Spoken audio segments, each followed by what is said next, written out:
इस समय हम लंका थाना क्षेत्र के मदरवा इलाके में हैं और आप देखिए कि ठीक हमारे सामने ये गंगा है और गंगा से सटा हुआ ये मकान है। गंगा से सटा हुआ एक मकान और ये दूसरा मकान जहां हम इस समय खड़े हैं, दुर्गा निवास इस मकान का नाम है और 17 अप्रैल 2002 की तिथि इस पर अंकित है। गृह प्रवेश हुआ था उसी दिन इस मकान का। इस मकान का जिक्र हम इसलिए कर रहे हैं क्योंकि इसी मकान में 2 लड़कियां अपने मां के डेड बॉडी के साथ, शव के साथ साल भर से रह रही थी। ऐसा क्या हो गया था, क्यों वो ऐसा की? क्योंकि जो 2 लड़कियां थी, दोनों बहनें थीं, उनमें से एक एमकॉम करके विद्यापीठ से MBA भी कर रही थी। ऐसा क्या हो गया, ये समझने के लिए हमारे साथ रमेश जी हैं। रमेश जी का मकान बगल वाला है, पड़ोसी हैं। आपने कब मकान बनवाया? 2002 में। साथ में ही? साथ ही में बनाया। मतलब आप लोग शुरुआत से ही पड़ोसी हैं? नहीं, हाँ, पड़ोसी क्या है, वो तो बाहरी है, हम दूसरे हैं, लेकिन ये कि साथ ही मकान बना है। बलिया के रहने वाले लोग? ये बालिया का रहना है, मिर्जापुर रहने वाला है। ये जो दुर्गा निवास है, ये किसका नाम है? जो मरी है उनकी माता जी का नाम है। मतलब उषा त्रिपाठी जो जिनकी मौत हो गई है, उनकी माता जी का नाम माता जी का नाम है। है। बनवाया कौन था? उनके पिताजी? उनके पिताजी। हाँ, क्या नाम था उनका? उनका वो भी तिवारी जी हैं। हाँ, तिवारी है, कुछ है, ये नाम नहीं मालूम। तो ऐसा क्या हो गया रमेश जी, पड़ोसी को भी आप लोग नहीं जानते हैं कि कौन बनवाया, उनका नाम क्या है? ये लोग किसी से मतलब ही नहीं रखते थे। जब से मकान बना तब से किसी से मतलब ही नहीं रखते थे। जो मरे उनके पिता ही थे, थोड़ा बहुत किसी से संबंध रखते, थोड़ा बहुत, बस उन्हीं से थोड़ा सा था। और इनके बेटियों से थोड़ा से किसी से संबंध नहीं था। इनका दुकान था, वही दुकान जब तक था तब तक सही था। दुकान जब बंद हुआ उसके बाद से ही लोगों में क्या हुआ किसी को मालूम नहीं।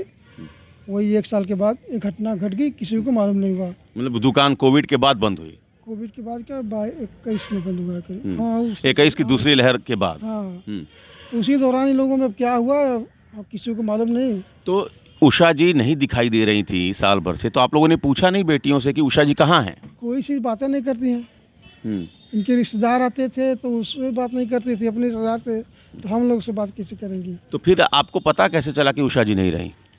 हमारे यहाँ 2-4 दिन से खाना वाना के लिए आ रही थी, तो उसी में थोड़ा बातचीत हुआ। तो हम लोगों को थोड़ा शंका हुआ कि भाई बात क्या है, थोड़ा सा कुछ हम लोग भी जाना जाए। तो इनके जो मरी हैं उनके पिताजी को हमने फ़ोन किया।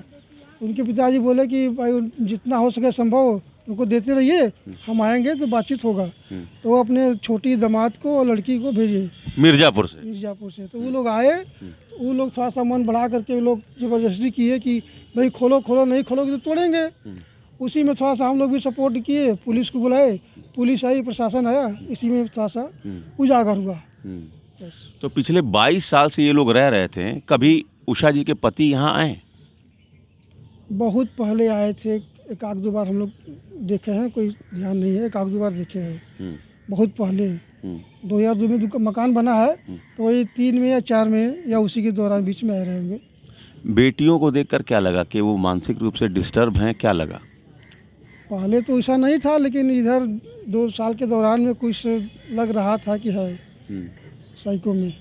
कैसे? कुछ है, एक आध उदाहरण है कुछ ऐसा? कुछ उदाहरण था, ये सब किसी से बातें नहीं करती थी, बाहर निकलबे नहीं करती थी, तो कोई क्या जानेगा।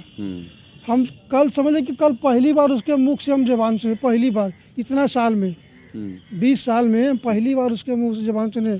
उषा जी का क्या व्यवहार था? व्यवहार ठीक था ऐसा, लेकिन किसी से बोलचाल था ही नहीं, तो हम लोग क्या जाने, किसी से बोलचाल नहीं था। व्यवहार ऐसे ठीक है था, इसे कभी कभी देखते थे आना जाना, बस उतना ही जानते थे लोग। शुरू से उनका ऐसा ही व्यवहार था। बस। तो ये स्थिति है। लेकिन जब डेड बॉडी से स्मेल वगैरह भी कुछ नहीं आया ना? स्मेल कभी हुआ ही नहीं।